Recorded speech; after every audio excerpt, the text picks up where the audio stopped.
Ese es el signo de Vladimir Cerrón, la ineptitud y la corrupción. Comunismo de Cerrón, qué chistosos. En el Perú, yo creo que tenemos un serio problema por el tema este terrible de la polarización, ¿no? De la confrontación, Exitosa. que el problema es que al final ni siquiera es una confrontación de ideologías. Es una confrontación que, digamos, al final de la cadena lo que hay es apetitos. O sea, terminamos arrastrados por gente que lo que quiere es llegar al poder para comerse la torta, porque así es como conciben el presupuesto de la República, y nos enfrentan y nos polarizan de una manera brutal.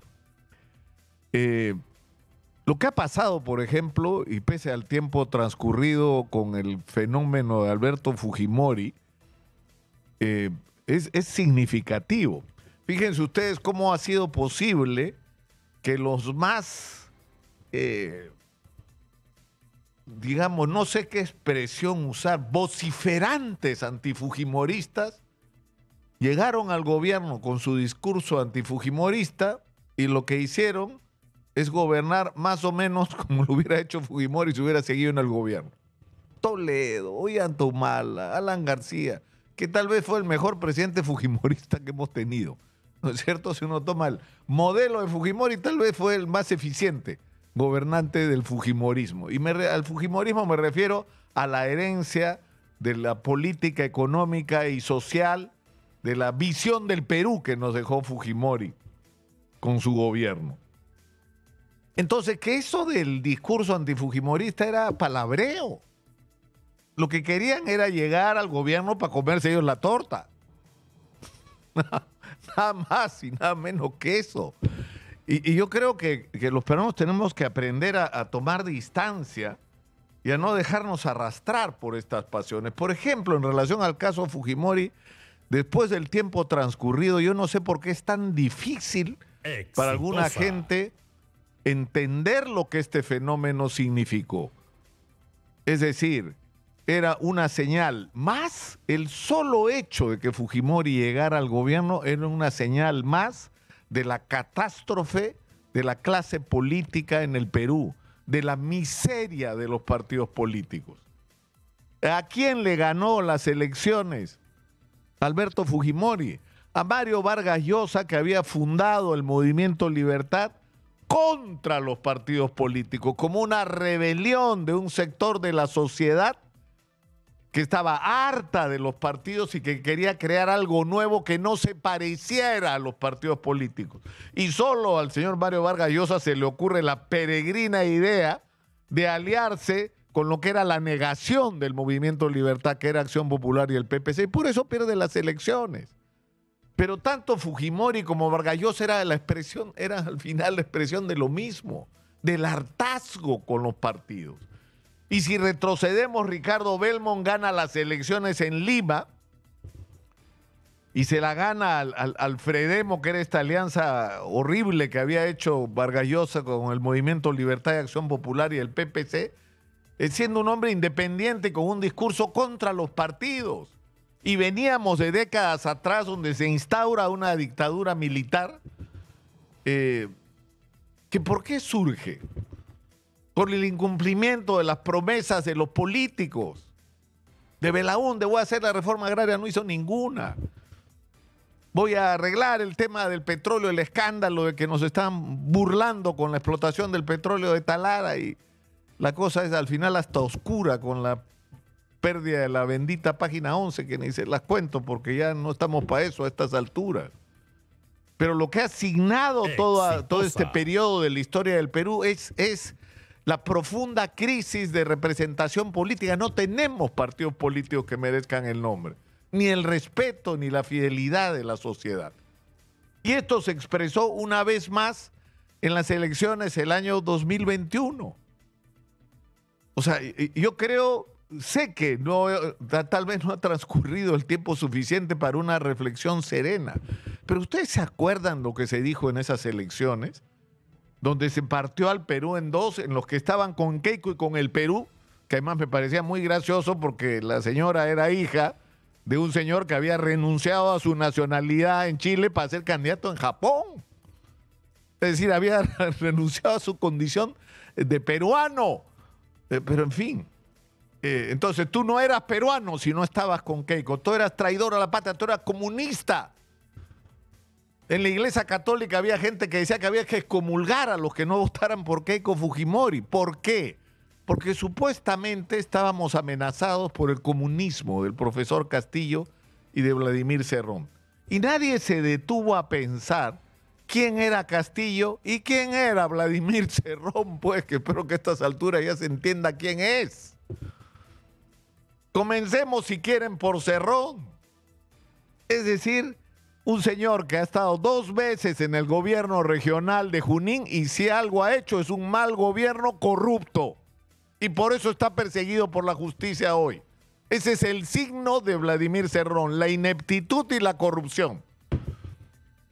Comunismo de Cerrón, qué chistosos. ¿Dónde está el comunista del hermano de Vladimir Cerrón? Sentado en el Congreso de la República. Lo que les interesa a los Cerrón, una vez más, es comerse la torta. ¿Cuándo lo van a entender? Pusieron a Ricardo Belmont de candidato a alcalde en Lima para tener su tajadita de regidores en la municipalidad de Lima y a ver si ahí comían algo también de la torta más chica de la municipalidad.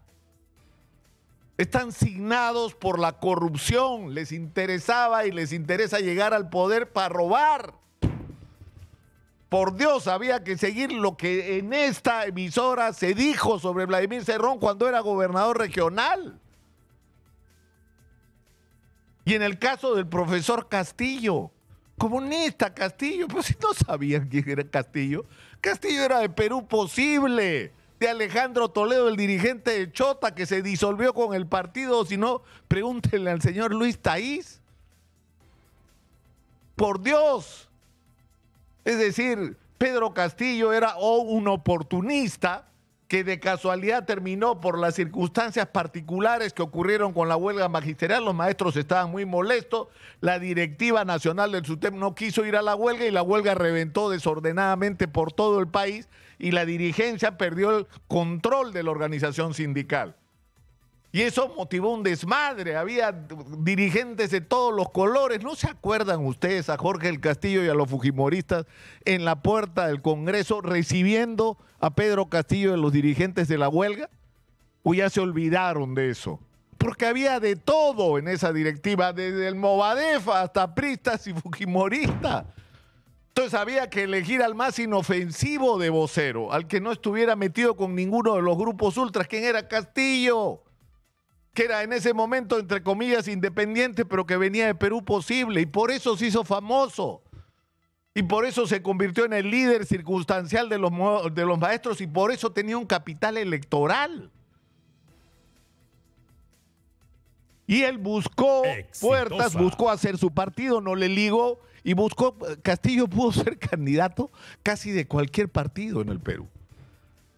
De cualquiera, de Somos Perú, de Avanza País, de cualquier partido, con tal de ser candidato y ni siquiera a la presidencia, sino al Congreso. Y miren cómo terminó, porque se dio cuenta Vladimir Cerrón que no podía él ser candidato a la presidencia, no tenía un candidato potente, entonces buscó el equivalente a Belmont para nivel nacional. Y se agarró de Castillo y calculó que con los votos que tenía Castillo por su papel en la huelga magisterial, podía hacerle una bancada. En su vida se imaginó que iban a pasar a la segunda vuelta y menos aún ganar las elecciones. Y esa alianza absolutamente extraña fue la que terminó ganando las elecciones, porque por otras extrañas razones que solo ocurren en el Perú, para ganar las elecciones lo único que tienes que hacer es ir contra Keiko, porque Keiko pierde todas las elecciones, porque el anti-Keiko es una cosa ya delirante en el Perú. Ya hay gente que aborrece a Keiko y no sabe ni por qué, porque es pues como un deporte nacional el anti-Keiko. Pero lo que se hizo fue tremendo, porque se polarizó el país, se sacaron decenas de miles de millones de dólares del Perú por el miedo a las expropiaciones. Esto iba a ser Venezuela. Nadie se detuvo a usar la cabeza, el cerebro y tratar de entender lo que tenías al frente. Porque lo primero que dijo Castillo cuando ganó las elecciones es que Cerrón no iba a ser ni portero de su gobierno. Y sería bueno que los dirigentes de los partidos que se reunieron con él lo digan ahora. ¿O no se reunió con Hernando de Soto? En más de una oportunidad para discutir la posibilidad de que Hernando de Soto fuera su primer ministro y se hiciera cargo del gobierno. O con Salaverry, que lo cual fue público de Somos Perú en ese momento. O con Rafael López Alea, donde por lo menos por teléfono habló sobre la posibilidad de un entendimiento. Es decir, qué comunista, por Dios. O sea, lo que había que hacer en ese momento ante un presidente tan frágil, caracterizado por la incapacidad, es decir, por la pura voluntad de llegar al gobierno y una vez en el gobierno no tener la menor idea de qué hacer en él y estar desesperado, lo que había que hacer era un gobierno de unidad nacional, pero en el medio estaba la señora Keiko, que como con PPK no se resignaba a haber perdido las elecciones y ahí inventaron la historia, porque fue un invento del fraude en mesa, sobre el que la señora Lourdes Flores hasta el día de hoy debe explicaciones. Porque lo que dijo en las conferencias de prensa sobre ese tema eran mentiras. Y miren cómo estamos, hemos terminado al final de esta historia, donde no se ha expropiado a nadie, acá ha habido cualquier cosa menos comunismo, ha sido la ineficiencia y la corrupción llevados al límite extremo. ¿Qué es lo que dijimos acá? Y está grabado. Y por eso dije yo que iba a votar en blanco, porque no me daba la gana de votar, ni por la señora Keiko, que no aceptaba que las cosas tienen que cambiar en el Perú, porque en el Perú las cosas tienen que cambiar, tienen que acabar la corrupción y tiene que acabar el gobernar solo para los de arriba. Si los de abajo no se benefician del crecimiento, estamos fritos, no tenemos destino. Y para eso hay que hacer cambios. Y yo dije también que no iba a votar por la ineptitud y la corrupción que representaban Castillo y Cerrón. Y eso es lo que hemos tenido. Entonces, miren el final de la historia. O sea, tenemos a un país que ha estado fraccionado, que ha estado enfrentado, donde se ha llevado el odio y el agravio a límites inconcebibles, para terminar al final sentados en la misma mesa en el Congreso, los que se odiaban, los enemigos irreconciliables, los que decían que Keiko Fujimori era poco menos que el demonio y los que decían que los Cerrón eran unos delincuentes comunistas que querían llevarnos a Venezuela, están sentaditos en la misma mesa. Entonces yo creo que la gran conclusión de todo esto es que a toda esta gente no le podemos creer más. No podemos seguir dejando nuestro destino en manos de gente tan irresponsable, que además no tiene respuestas a nuestros grandes problemas, porque no las tiene y porque están atravesados por una profunda inmoralidad caracterizada por la tremenda corrupción que hay en el Estado peruano, de la que ellos son responsables y le están haciendo un daño enorme a la democracia peruana al desconocer resultados electorales, al tratar de copar todas las instituciones. Y fíjense ustedes cómo ahí están juntos los cerronistas y los fujimoristas votando por lo mismo, por las mismas barbaridades en el Congreso. Entonces yo creo que este tiene que ser un momento de reflexión. O sea, los peruanos merecemos algo mejor que esto que tenemos. O sea, si el Congreso y la presidenta tienen los niveles miserables de aprobación que tienen, es porque el fenómeno del hartazgo con los políticos continúa. El mismo hartazgo que permitió que Velasco existiera, el mismo hartazgo que hizo a Ricardo Belmont alcalde de Lima, el mismo hartazgo que convirtió a Mario Vargas Llosa en un fenómeno político que solo se suicidó por aliarse con partidos a los que la gente no quería, el mismo fenómeno que hizo presidente al propio Alberto Fujimori. Y no terminamos de entenderlo hasta hoy. Necesitamos construir una nueva clase política en Argentina. Milei construyó su liderazgo. Olvídense por un momento de la ideología o de los puntos de vista que puede defender el señor Milei, que no sé cómo puede ser tan liberal en lo económico y tan conservador en todo lo demás, pero en fin, lo que es cierto es que se construyó un liderazgo sobre una sola cosa: con barrer de la política a los responsables de lo que estábamos viviendo o de lo que estaban viviendo en Argentina. De alguna manera en el Perú tiene que ocurrir hoy lo mismo. Necesitamos construir una alternativa de conducción del país que parta del principio que a todos los responsables de la situación que estamos viviendo hoy en términos de inseguridad, de crisis económica, de falta de perspectiva, de obras abandonadas, y podría seguir 10 minutos enumerando todo lo mal que se está haciendo, que se han estado haciendo las cosas por décadas. Lo primero que tenemos que hacer es barrer a toda esta gente de la política, sacarlos de la política y poner a otra gente que tiene que ser decente, que no es tan difícil, es la mayoría de los peruanos. Y en segundo lugar, que tenga respuestas y un proyecto de largo plazo para construir un país que podamos disfrutar todos. Y eso también es posible porque la gente con ideas en este país sobra, solo que le tiene asco a la política. Hay que perderle el asco a la política y lo que hay que hacer es sacar de la política a los que la han convertido en un asco. Soy Nicolás Lúcar, esto es Hablemos Claro, estamos en Exitosa, la voz que integra al Perú, 95.5 en la FM en Lima, canal 34 de Movistar.